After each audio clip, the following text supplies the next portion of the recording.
আসসালামু আলাইকুম সুপ্রিয় দর্শক, আপনাদের সবাইকে কাশ্মীরাস কিচেনে স্বাগত জানাই। ডিম ও মুড়ি দিয়ে আজকে খুবই মজার একটা রেসিপি বানাতে চলেছি। মুড়ি কখনো নরম হয়ে যায়, তখন আপনারা হয়তো বাদ দিয়ে দেন। সেই নরম মুড়ি দিয়েও কিন্তু এই রেসিপিটা আপনারা খুব সহজেই বানিয়ে ফেলতে পারেন, আর খেতেও খুব অসাধারণ হয়। তো এখানে দেখতেই পেলেন আমি এক বাটি মুড়ি নিয়েছিলাম, সেই মুড়িটা কিন্তু এই বড় বাটিটাতে ঢেলে নিয়েছি। আর দিয়ে দিচ্ছি একটা পেঁয়াজ কুচি, একটা টমেটো কুচি আর 4টে কাঁচা লঙ্কা কুচি।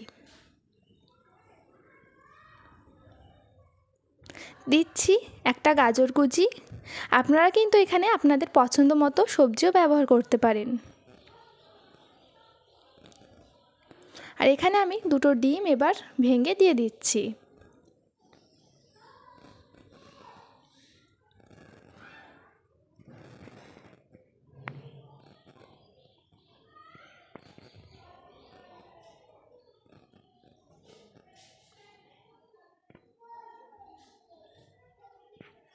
দিয়ে দিচ্ছি স্বাদ মতো লবণ।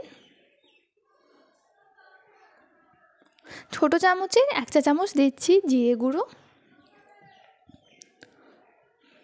দিয়ে দিচ্ছি অল্প একটু হলুদের গুঁড়ো। আর দেব ম্যাগি মশলা। একটা কাঁটা চামচ দিয়ে সব কিছু খুব ভালো করে মিশিয়ে নেব।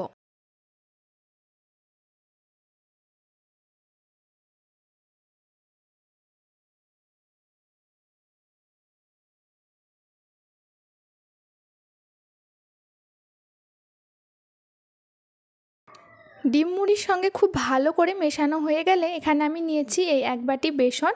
অল্প অল্প করে মুড়ির সঙ্গে ভালো করে মাখিয়ে নেব।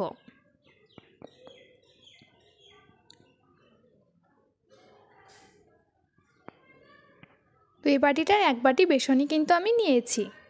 তো সব কিছু খুব ভালো করে মেশানো হয়ে গেছে। হাতে সাদা তেল একটু মাখিয়ে নিয়েছি। এবার এই মুড়ি মাখাটা অল্প অল্প করে হাতে নেব, গোল করে একটু চেপটে দেব। আপনারা কিন্তু এই পাকোড়াটা গোল, লম্বা বা এমনিও একটু একটু করে নিয়ে গরম গরম তেলে ভেজে নিতে পারেন। এই যে পাকোড়া করছি সেটা কোনো সাইজ না হলেও এবড়ো খেবড়ো হলেও কিন্তু দেখতে খুব ভালো লাগে। এক এক করে গরম তেলে দিয়ে পাকোড়াগুলো খুব সুন্দর করে লাল লাল করে ভেজে নেব।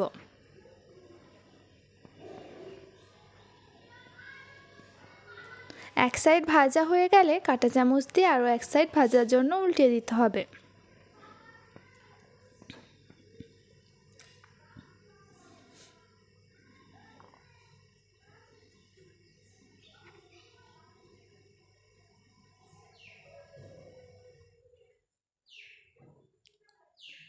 তো এখানে আমার পকোড়াগুলো খুব সুন্দর লাল লাল করে ভাজা হয়ে গেছে, তেল ঝরিয়ে তুলে নেব।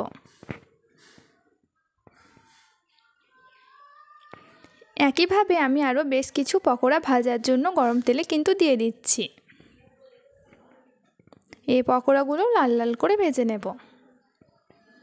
তো এখানেও আমার পকোড়াগুলো খুব সুন্দর করে ভাজা হয়ে গেছে। দেখতে পাচ্ছেন সব পকোড়াগুলো এখানে আমি ভেজে নিয়েছি। মাশাআল্লাহ, এটা দেখতে যতটা সুন্দর হয়েছে খেতেও অসম্ভব মজার হয়েছিল। আপনারা বাড়িতে অবশ্যই এরকম করে একবার ট্রাই করতে পারেন, দেখবেন খুবই ভালো লাগবে। ছোট থেকে বড় প্রত্যেকেই খুব পছন্দ করবে। আর এই রেসিপিটা খুব কম সময়ের মধ্যেই কিন্তু হয়ে যায়। আর আমার এই ভিডিওটি ভালো লেগে থাকলে প্লিজ ভিডিওটিতে লাইক করে দিন, কারণ আপনাদের একটা লাইকে আমাকে পরবর্তী ভিডিও করতে আরও বেশি করে উৎসাহিত করে। আমার চ্যানেলে নতুন হয়ে থাকলে আমার চ্যানেলটিকে সাবস্ক্রাইব করার অনুরোধ রইল। ফিরে আসবো আবারও কোনো নতুন ভিডিও নিয়ে। সবাই ভালো থাকুন, সুস্থ থাকুন। আল্লাহ হাফেজ।